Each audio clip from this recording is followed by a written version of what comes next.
Keep our fingers crossed. Fingers crossed. Yeah. This client commissioned us to replace her front door using solid figured cherry. We first begin the process by rough milling the pieces down into their size so that they'll fit on our CNC machine. We're using the CNC machine to cut the profiles and joinery that are going to be used to fasten all of these components together. What you're seeing us do here right now is putting a large bevel on all the components, and this is mostly just for aesthetics, just because it helps define all the edges on our components. Prior to assembly, we also do a light sand on all of the areas that we're not going to be able to reach once everything is glued up. Specifically, the profile can be quite challenging to get in that corner if you don't hit that first.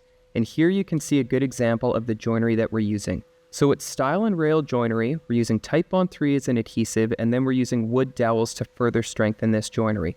Traditionally, in order to successfully build a door like this, you would have to use mortise and tenon style joinery because the adhesives available at that time were not strong enough to form a joint that was stronger than the wood itself, so you would have to figure out some way to mechanically lock those pieces of wood together, and that's where the mortise and tenon came into play. Modern day adhesives, however, are much stronger than the wood itself when cured and are going to form a bond that is never going to come apart, so that's why we're able to use this stile and rail joinery. This piece was designed as a single door with a single side light, and whenever we have a side light in our doors, we do the construction the exact same way that we do the door slab. So you see that same stile and rail construction, the Titebond 3, the wooden dowels, and it will mimic the same joinery and give us the same strength as we have in our doors.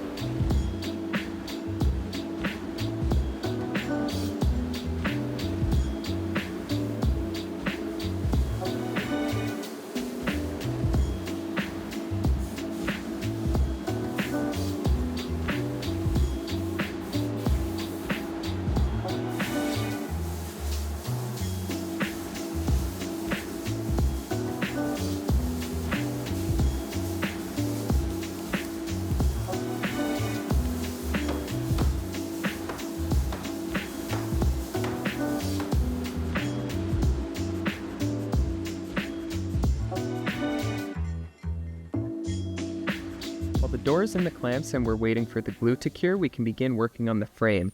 So something here that you'll notice that's quite different from the door assembly is we're not using any complicated joinery with adhesives here. We're using 4-inch number 12 wood screws to assemble all the components together in our jamb. And some people may think that, this is shoddy work or a low quality of construction, but we have had no issues in our jamb construction, and they're very, very strong as a finished product with not much shifting that happens either. And you'll see something later in the video that shows how we can account for any shifting that does happen on a big solid unit like this. Once we've screwed all the components together for the jamb itself, we can take the side light out of the clamps after it's been cured, put it into the frame, and we can screw that in as well. From there, we can stand the door up on edge and put our jig on to begin routing out for the hinge gains. So here comes the trick that allows us to have adjustability in our door units. We purposely machine the gain deeper than it needs to be for the hinge so that we can pack in some shims beneath that hinge. And it's not because we accidentally went too deep, it's so that in the case that, let's say, this door sags, we can take a couple shims out of the top, suck them back in, and then it's going to pull that top corner in and away from the jamb. Alternatively, we can even add shims into the bottom to push it in that same direction. So by doing that little step, it adds a lot of adjustability into these units. Once we've got those gains machined, we can stand the frame up, we can stand the door up, and we can do a quick test fit to make sure everything's looking the way we want it before we get this door moved on to the finishing process. Before we finish, we inline sand everything up to 180 grit, and then it's upstairs into our finishing area to begin applying the oil finish. Contrary to what it might look like, we're not rubbing coffee into this door to achieve the color. We're using one of Osmo stains. I believe this is a custom blend where we've mixed a few different colors together. And after we've put the stain on, we're going to be applying a couple coats of their UV oil. We've tested many different exterior oils over the years, even some for our own formula, and we still are testing them. We're just not quite there yet. But Osmo's product is tried and true. We've used it on many of our doors and had great success with these oil-based finishes.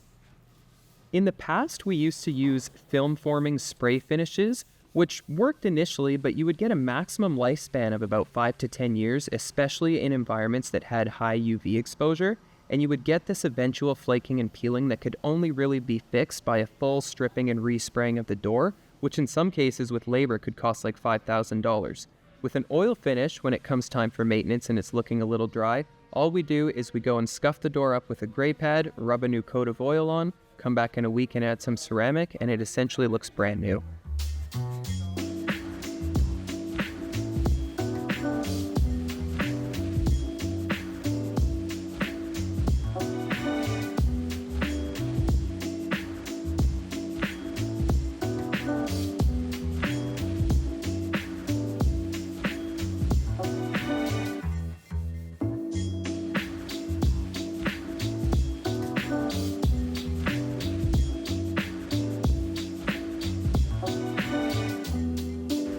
Once the finishing process is complete, we can get the door back down onto the CNC machine to begin routing out for some of the hardware. This door did have an electronic lock, which is a little bit different than what we typically do.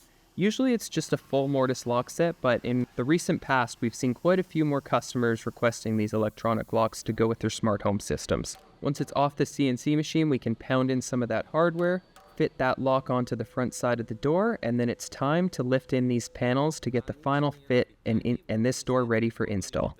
Now, this is a little bit controversial when we've posted it on Instagram in the past, but we're using a two-sided self-adhesive tape to secure these door panels into place. And if that concerns you, all I can say is that you should probably never fly on a plane, because there's a lot of components on an aircraft that are held together with the exact same type of tape. We're here with our customer. We're going to be replacing their front door. Right now, Wendy's still smiling, so hopefully she's still smiling at the end of the day. And we're looking forward to a great install. It's going up to 15 degrees today. Wish us luck, Wendy. Yeah. Unbelievable weather. Yeah, great. I'm very excited about the door. So. Okay. Keep our fingers crossed. Fingers crossed. I can hardly wait to see the finished product. Oh, yeah. Doesn't want to come on.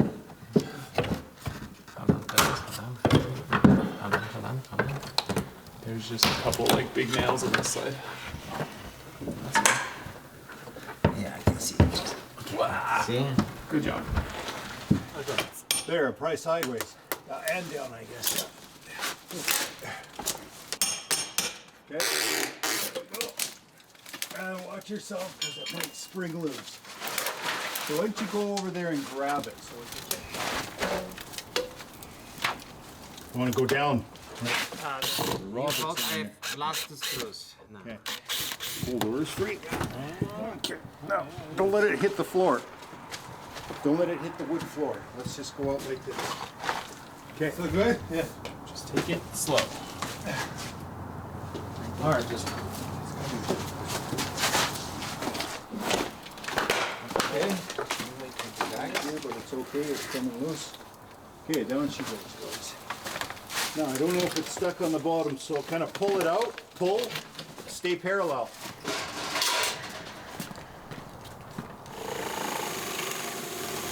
And get it like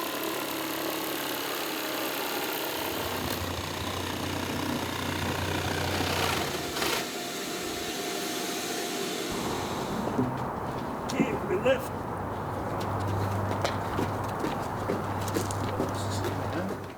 Because it's likely to scrape on the side, and we might have to tuck Curtis's side a little bit. Come this way. You getting the So we go all the way in, so we can do the top first, I guess. Eh, Leszek? Yes. Yeah, we can see. Okay, let's see what she looks like. Oh, that's lovely. That means go to the wall, go to the closet, farther. Good. On the shims. Okay. Step one. We're really close. Very good. Okay. Yeah. Okay. Good.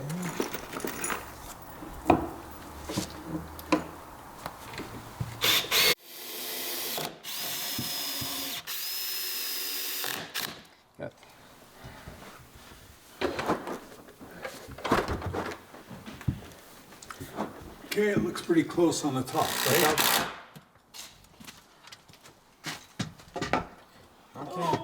Okay, looks very good. That was looking hard actually to get that to that point there. Yeah, and if you don't do it, nobody else does it. So.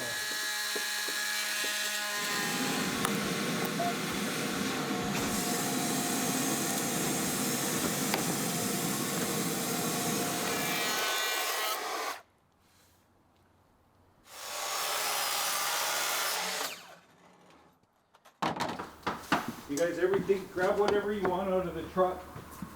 This is how thick is that? We're gonna want to center it. So I have to shoot the big nails because it's let me close the door.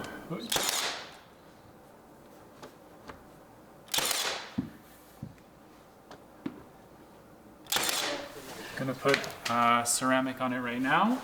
Okay. So hopefully you don't have to do too much maintenance. But yeah, when you clean it, you want to use just like, if you buy a soap that's like oil friendly specifically, that's good.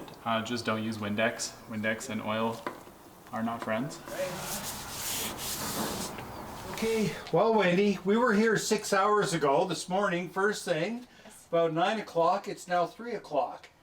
Few things have changed around the front entry of your home. How do we do? Ta-da! It's so beautiful, Brad. I love the color. The install was amazing. I mean, I can't be happier. I'm over the moon with the end product. It's hard when you design something, you don't really know what the final product's going to look like, but this has turned out beautifully. I'm so pleased and very happy. Thank you for trusting us with all of this, Wendy, know. and we have to thank our team. Yes. And we got guys at the back shop that put a lot into this too. So again, Amazing. thank you very much. You ever need a door adjustment, if it ever rubs, you just call us, we come and do it. It's on my way home. All right. It was worth the wait. Oh, thank you. And we got it done on a day, And you got it right? done on a perfect day.